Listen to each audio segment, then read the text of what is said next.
Hi, everybody. Thank you so much for coming to the Middle Ground Book Festival.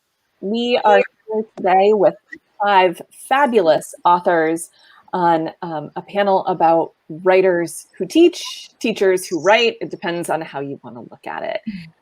So my name is Erin Dion. I'm the author of 7 novels for middle grade readers. My most recent is Secrets of a Fangirl. And I also just recently released a book about writing called Bad Choices Make Good Stories, Conversations about Writing for grown-ups. Let's meet the rest of our panelists. Tina Athaide, you can go first. Go first. Hi, I'm Tina. My debut book, Orange for the Sunsets, came out in 2019. And I live in Southern California. And I work actually with a broad range of students from kindergarten through 12. And it's a great group because it's our struggling readers, it's our reluctant readers, it's children having problems learning to read, and I get to set them on that path. And so that is my world combined with teaching and writing. Awesome. Chris Barron, let's meet you.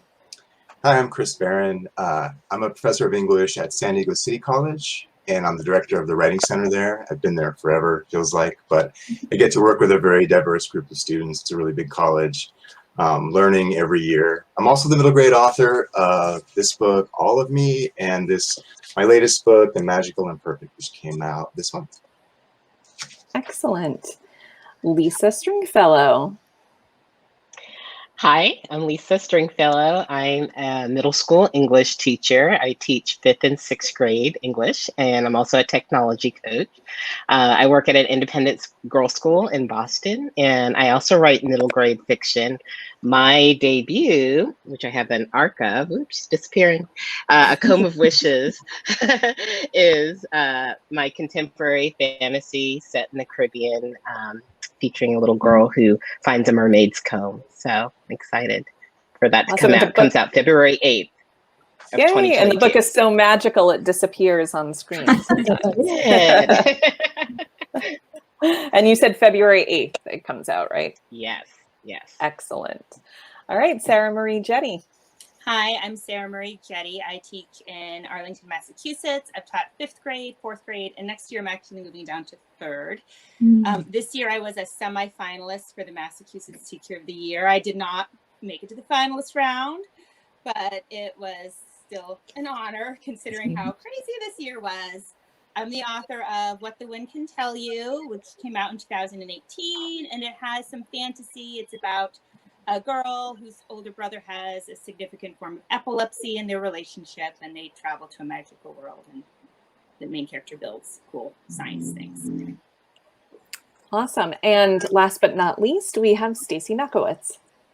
Hi, I'm Stacy. I am a middle school educator. I taught middle school language arts for 20 some years, and for the last 11, 12 years, I've been a middle school librarian and media specialist. I work in Central Ohio at a private school, an independent school in Central Ohio. My book, The Prince of Steel Pier, is not coming out until next August. So August 1st, 2022. I don't even have an arc or anything to show. But look for The Prince of Steel Pier in August of 2022. Excellent. We'll all keep our eyes peeled for that. So today we've got about 5 or 6 questions that are going to cover a range of topics around what it's like to be a teacher and a writer in the classroom and have that life balance or juggle, depending on how you want to look at it. So our first question for the panelists is, how does having a background and experience in education help or hinder your writing life? And we're going to start that off with Lisa. Thanks for that, Erin. I think being a teacher definitely helps me in my life as a writer. Being that I write middle grade and I teach in that same age category that I write in, I feel like I kind of have a window, you know, a really useful tool that I can use when crafting my stories and thinking about characters and thinking about, you know, the emotions that kids can go through with different experiences. So I try to draw on, you know, my observations as a teacher, helping me think about those sorts of things. I think the other benefit is being a teacher, especially an English teacher. This is my classroom library in the background.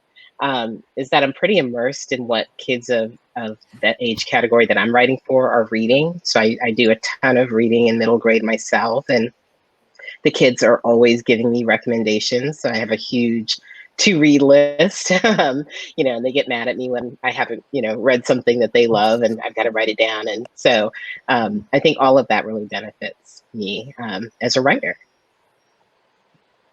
Awesome. I think that one of the drawbacks for me is just the exhaustion of teaching. And I think this past year, it was hard to have the fuel and energy to write afterwards. But I agree with you. I taught from home, and I haven't brought my mentor texts and favorite books back to my classroom yet. They're there, and our kids constantly, I got gifted at the end of the school year a book from a student, like, I have to read this, is one of their favorite books. And I guess they didn't believe me because they gave it to me because they didn't think I was going to pick it up on my own. So that part with working with kids is really inspiring. Mm-hmm. I would say that being a teacher,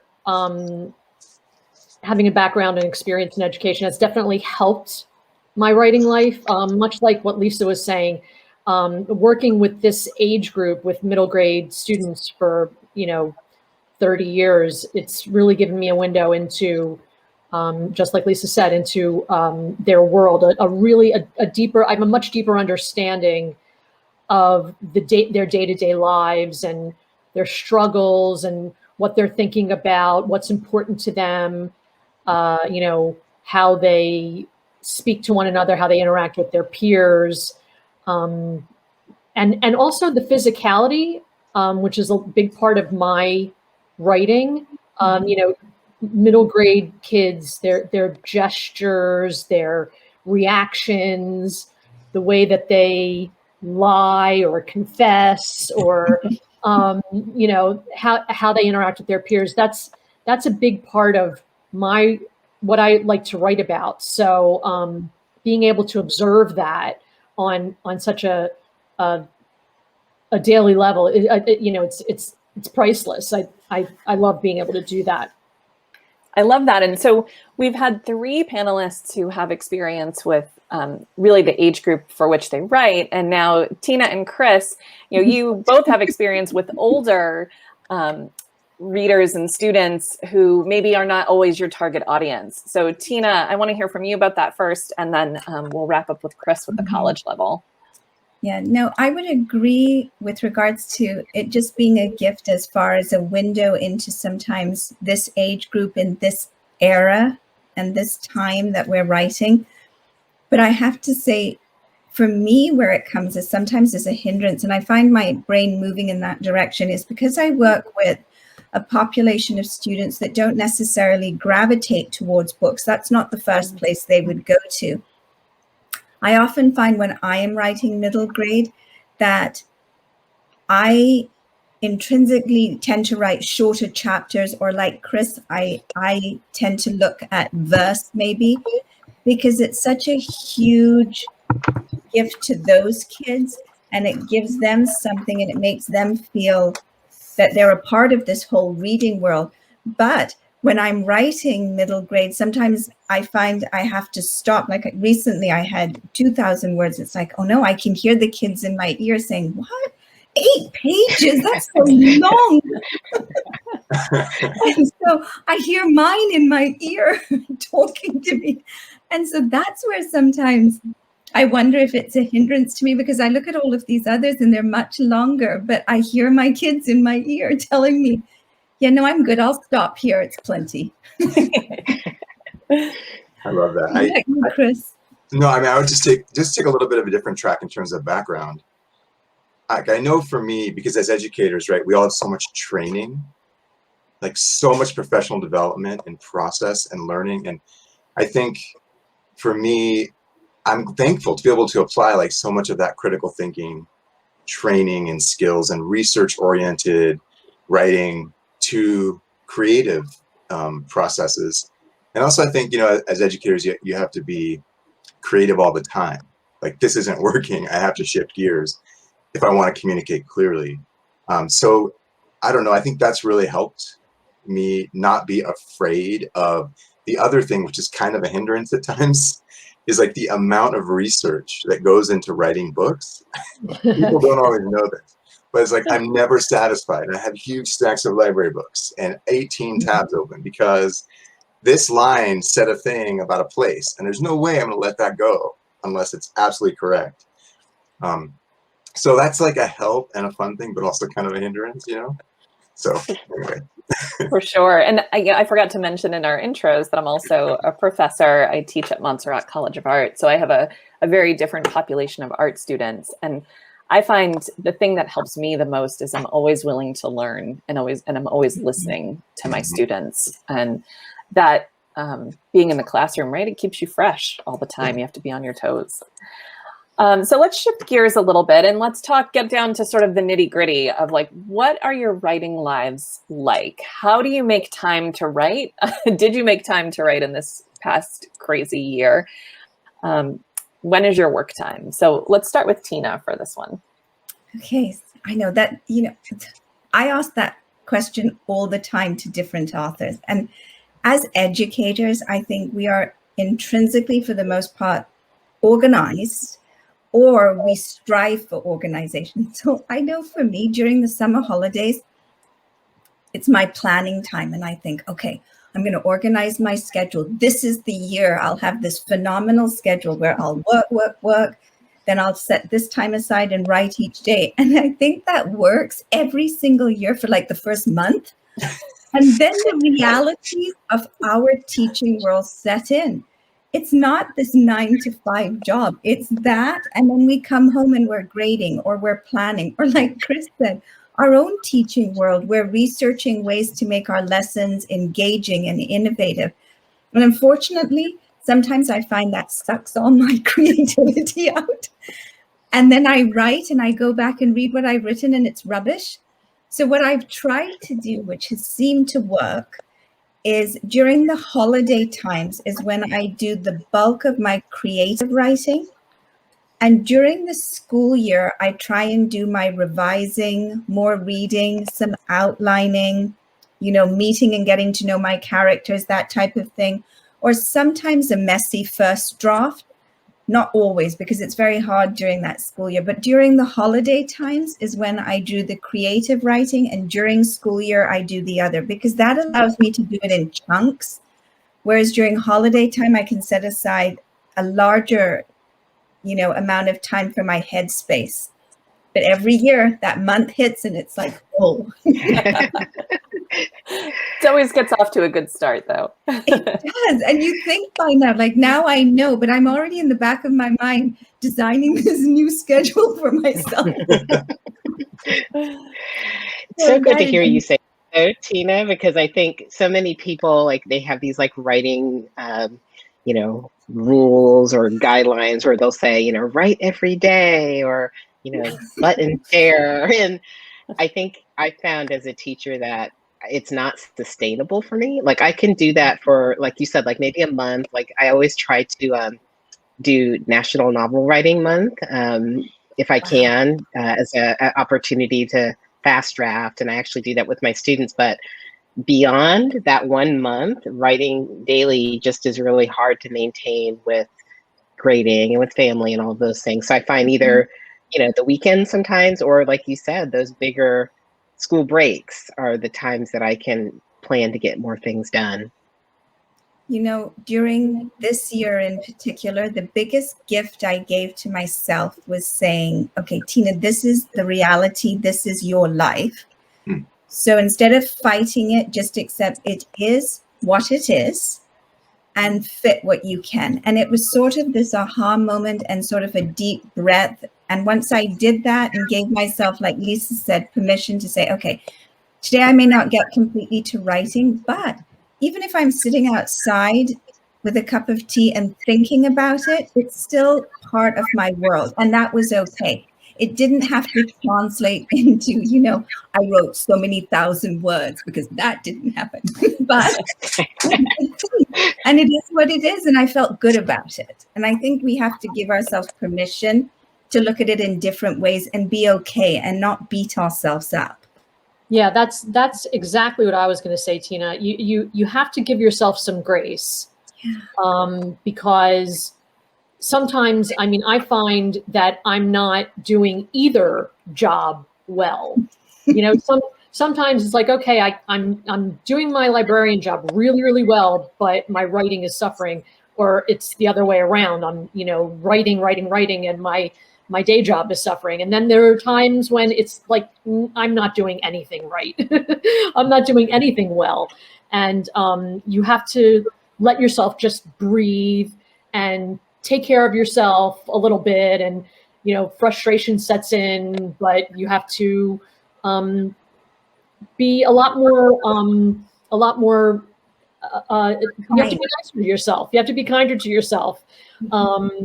And so, there's a lot of like talking to myself and saying, okay, so what needs to be done this week? And, let's just be a deliberate planner about this, and then give yourself some grace and just know that it's not going to all be perfect. I like that. That's just reminds me, like, being practical is so important, because I know with my creative writing students, we have this exercise at the start where we describe your favorite writing place or your perfect ideal writing situation. And it's like by the bay window, holding your steaming mug as the river flows by. And everyone writes a version of that, or like in the space station, whatever they want. And then we just laugh because no one has that. Like, everyone works or has kids.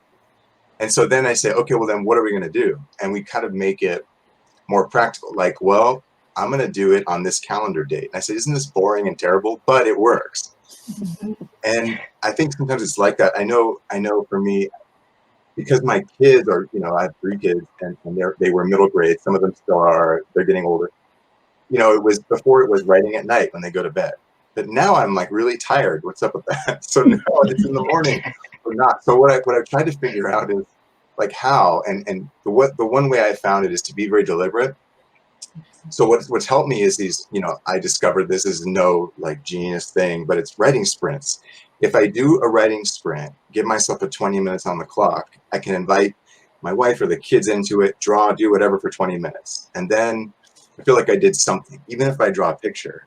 The other thing that's been helpful in the writing life is projects. If I have a project, it's easier to jump in and out of. So I like to get in that world. I'm excited to get back to the characters, the story, and that kind of pulls me in.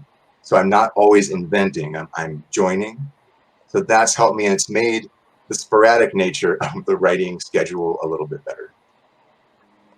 Love that. And for me, I was nighttime before COVID. Nighttime was when I would write, but teaching remotely, readapting my entire curriculum, it sucked everything dry. And then I have 3 kids, a 6-year-old, an 8-year-old, and an 11-year-old. And I used to escape to a coffee shop and write, because I lost that. So trying to regain, and I think entering this new normal, what is it? I'm not, even though the school year's been done for 2.5 weeks, I'm still not ready. So it's just, I'm reading because I feel like reading is fuel. I spent that whole year immersed in my 4th graders, and they're still alive in my mind, but I'm being inspired by what I read, and then tiptoeing back into my writing. And I'm hoping later on I can get back to a routine, and I'll listen to all your suggestions. But I'm not there yet, so I'm hoping to get back. Yeah, in the best of times, it's a challenge. And then in the times we just came out of, it was Herculean. So I give all of us, teachers and writers and any type of creatives, credit if you got anything done during the pandemic, because it was definitely a lot. And I think that whole idea of being flexible, giving yourself a break is really important, especially now. Stacy, we're going to come back to you for this one, and let's talk about our students a little bit. How do our students' stories impact the stories that we're telling, that we're writing about? Yeah, I was thinking about this question, and what immediately came to mind was, as a middle school teacher, I'm thinking that a lot of you do this. I go on field trips with the kids, and one field trip each year is longer, like 3-4 nights. And I was on one of these field trips a number of years ago, and there was a kid on the trip, 7th grader, who was new to the school, and we were horseback riding, and he was riding on the horse behind me, and he was just talking to me, the whole time. It was just like, loping along, and he started to talk to me about his life, and he started to talk to me about some pretty disturbing kinds of things, about Boy Scout camp and the way he was treated by the Boy Scout troop leaders and the other Boy Scouts, and his brother at home, and all kinds of things like that. And it really changed how I view troubled kids and how they need empathy, and how they have this whole life that's hidden from adults. And it's that hidden life that I try to tap into in my writing. And another thing that's come up over and over again for me is that just how inspirational kids are for adults. They connect to the world in this kind of unfiltered, real world, this world of imagination, no filter, no, tons of curiosity and wisdom that we lose as we get older. And their stories that they write and that they tell are just filled with possibility and humor and yearning, and those emotions are ready to be tapped into.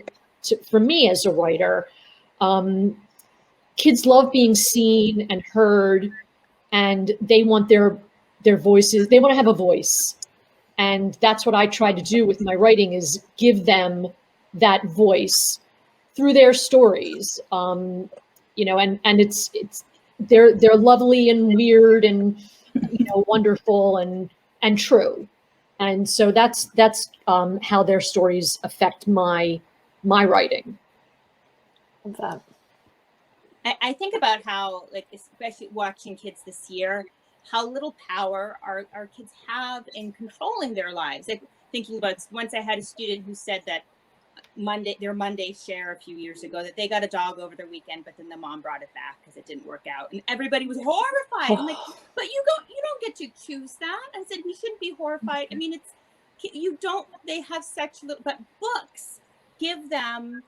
Books are, there's those books that get passed around because they talk about some teenage things that the kids really aren't talking about, but they get passed around the classroom. Like, the books give them these avenues for empowerment and inspiration and courage, and finding people who might relate to, that they can't see in their peers in their classrooms. So that's something that really inspires me with kids, is like what you said. There's just so. Every year, our classrooms are made up of so many different kids, and their stories are all unique, and they're just so, like, they don't have a lot of power, but they have this hope, and they're just very inspiring. I love them. Like, they're I think for me, when I look at this question, the biggest thing for me is representation. And I don't mean that just with children of color or those cultural pieces. What this year taught me is a wide scope of representation that expands to even kids this year that ended up living in their car, or broken families, different things like that. Just giving those children a book where they are on those pages, they're represented. because I feel, and what I have found is when I've seen a child see themselves on a page, there's something that it does to them with regards to validating who they are, their story, and letting them know, just like Sarah was saying, they're not alone. They aren't. And so for me, the biggest thing with kids and how they have affected me is this idea of a broader lens for representation that, gathers all of them.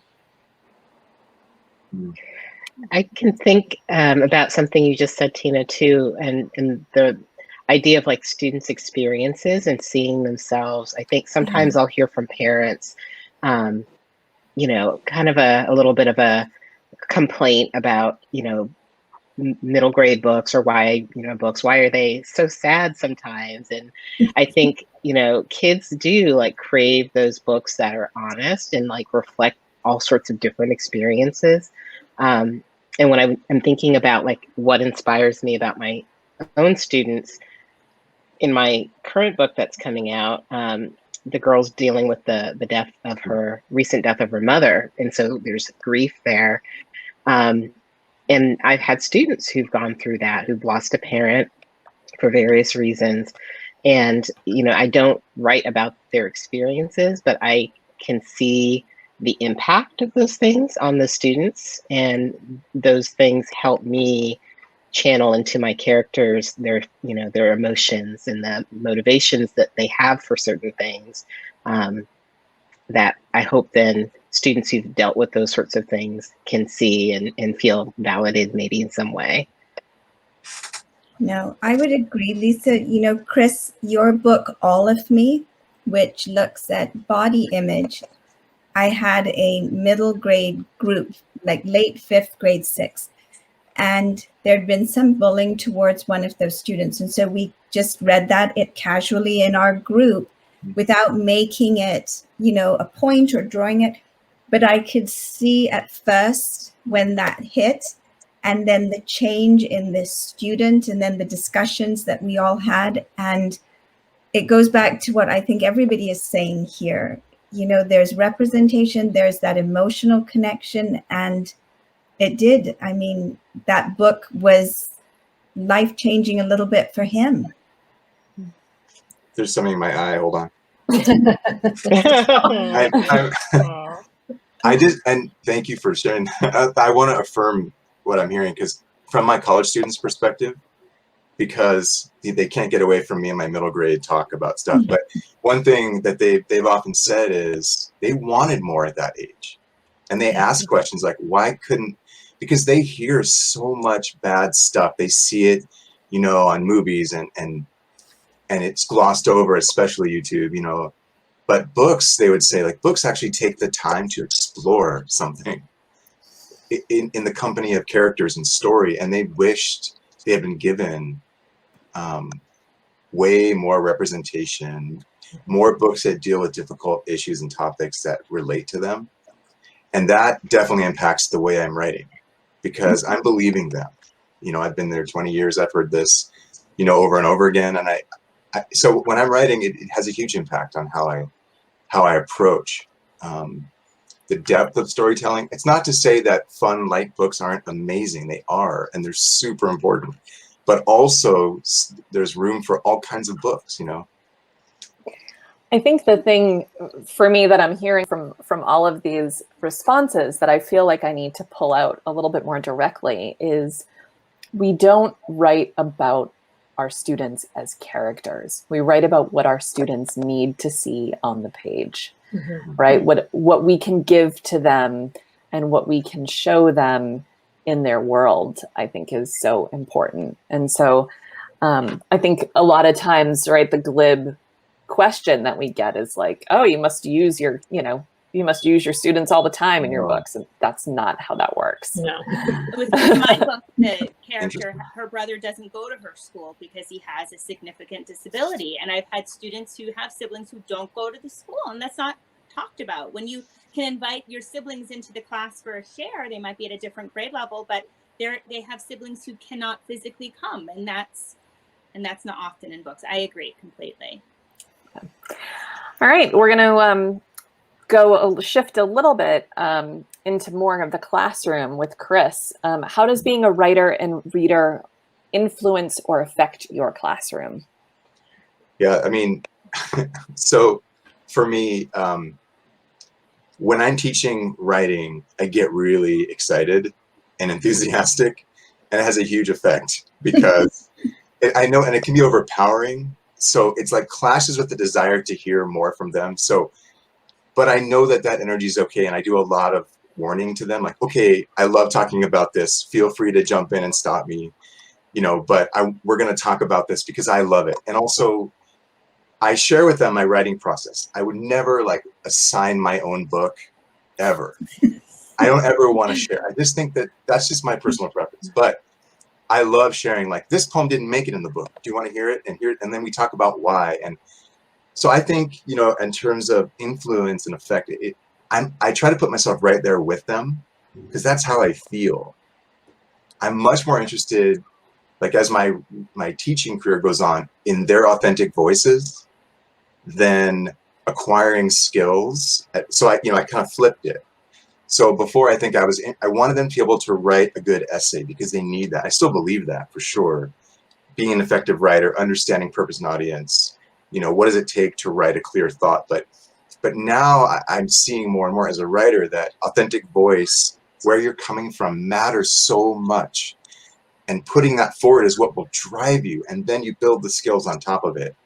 So I get excited and share about that. And it's just had a great influence. It's made this second half of my career as a teaching, or whatever you want to call it, way better for everyone. So, but also it's a little more distracting because I'm like excited and enthusiastic. So it's been interesting.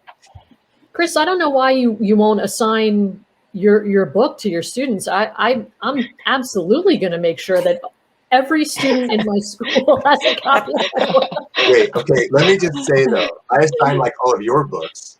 You know what I mean? And I talk about it, but I don't know, maybe I had that experience at some point. I think everyone should do that. That's just me.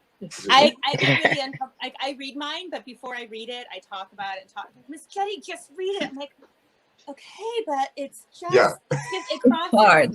And years ago, my students found my writer's notebook. I must have unpacked my bag, and it was on my desk. And there it is, I got my back table reading it. I'm like, what are you doing? Look, you look at our writer's notebook, Miss Jette. Like, look at yours. Writing conferences and editorial, like when I was working with my editor and when I've had critiques, I feel like I was always empathetic and kind with my students, but I'm very careful now. And I also talk about how it feels when I get feedback and how I work with it. That's something that I pull into the classroom. Because we don't get feedback that often. Kids get feedback all the time. We're telling them to sit down and do this and do that. They're constantly getting feedback. As grown-ups, we don't. So maybe it hurts more. I don't know. But that's something I share. I always, was a big reader. I've always been a big reader, over the years. So becoming a librarian, it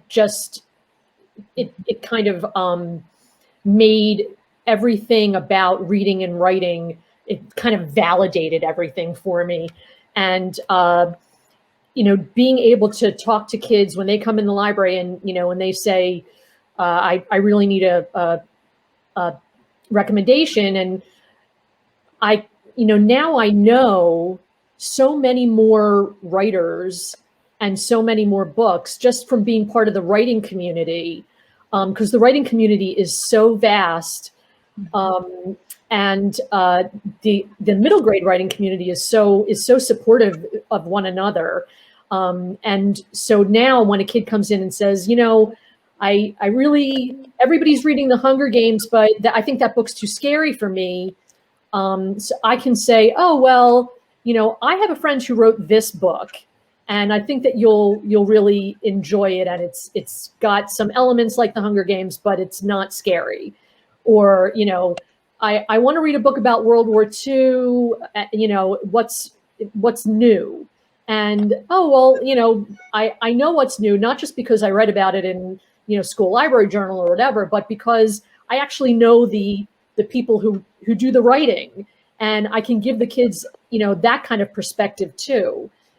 This is what so and so was thinking about when he wrote this book, and I think kids really enjoy that. I think that's been a fun thing too. Mm-hmm. Oh, sorry, Tina. No, go ahead, Lisa, and I'll jump off to you. I was just going to say, I think that's been a fun thing too, Stacy, is having become part of the writing community to bring kind of the, that the people who write these books that they love so much are real people and that they exist in the world. And sometimes I might know them, know of them, or even have met them. I had a student this year who wrote, we did a little morning activity called Inspiring Person, where the kids rotated and they talked about somebody who inspired them. And one of my students wrote about an author who's a YA author, and she wrote a whole little description and about her books and how she loved them. And I said, I happen to be in a book club with that person. I said, I'll mention it to her. And she was like, you do? And I did. And I shared it with my my friend who's in the book club. And she said, well, tell her a fun fact is Wikipedia has my birthday wrong. It's actually a different month. And so I went back and told the student. So it is just fun to have those little connections that, you bring from having knowing people a little bit in publishing. Yeah, what I was going to say is the reading aspect. As a writer, I read so much more fiction in our genre. And what's great about that is with struggling readers, the likelihood of taking them to a library and having them pick is not top on their list. But when I can say to them, well, tell me what you like, what interests you, and I go dig out all these books and then bring them, then I can say, well, how about this one or this one? This is similar to what you talked about. And that is how it's changed what I do in the classroom. I've been able to make that shift with their reluctance to read books by finding books that interest them, only because I'm reading so much more. And there's Absolutely. such a broad range and types of books, from graphic novels to the regular way to verse, that it's opened up so much more for the kids, which is what I love. And I feel good about it afterwards because I can help, move them on that path. I think that a whole understanding of book as community is really something that's special that you all bring to your classrooms, right? Like this is a community of readers and writers, and this is how we work together. I am mindful of our time, so I'm going to move to our wrap-up question. I'm going to ask Sarah to start us off with, if you're a teacher watching this, or a library media specialist, or anybody who's watching, how do you get started writing?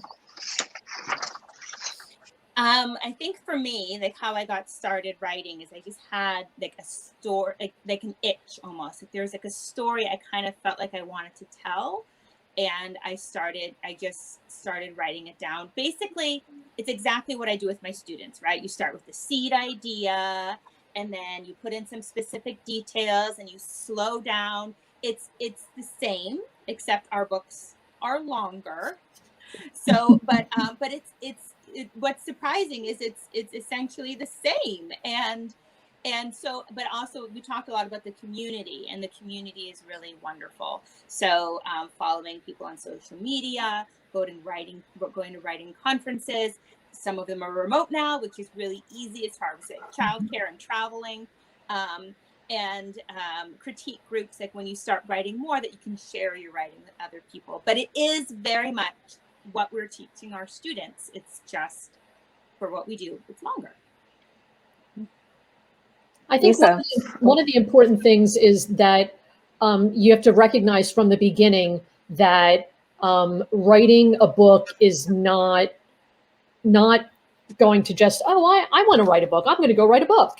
And you have to recognize that there is a process and that there is craft involved, and just, kind of take a step back from, oh, well, I'm just going to write this down and just, writing.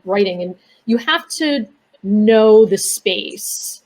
You have to understand the space. So my suggestion for teachers who want to write is first and foremost to read.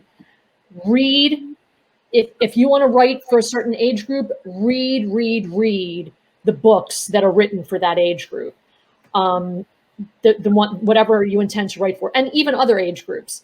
And then you know, half the thing about being a writer, well, more than half of the thing, is actually just sitting down and actually writing. So, you know, you can think about it, you know, all you want, but you actually have to sit yourself down in a chair and write.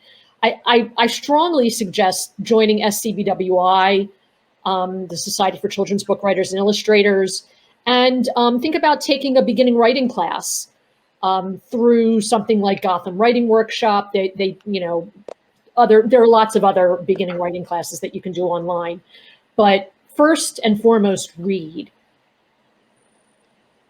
I was going to say the same thing in terms of like reading. And I think one thing I have developed better skills at is reading like a writer.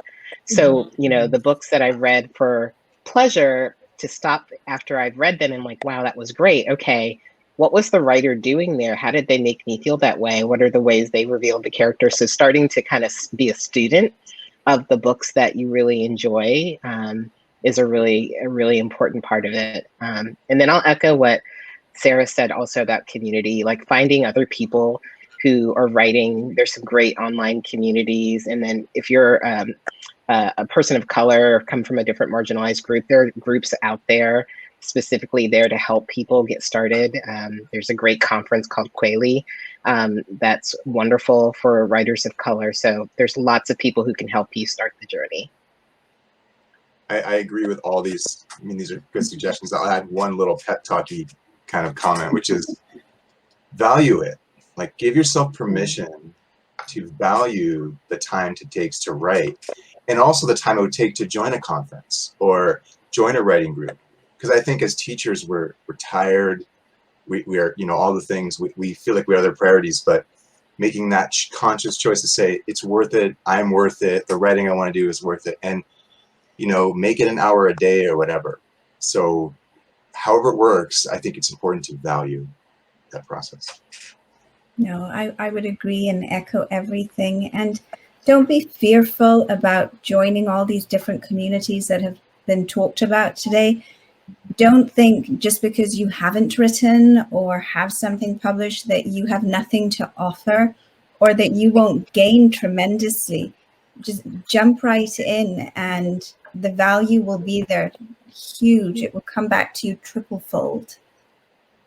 That's awesome. So our 5 tips from our 5 panelists are: start small with the seed of an idea, read and read like a writer, join a community, value your time and the work that you're taking, and then be brave.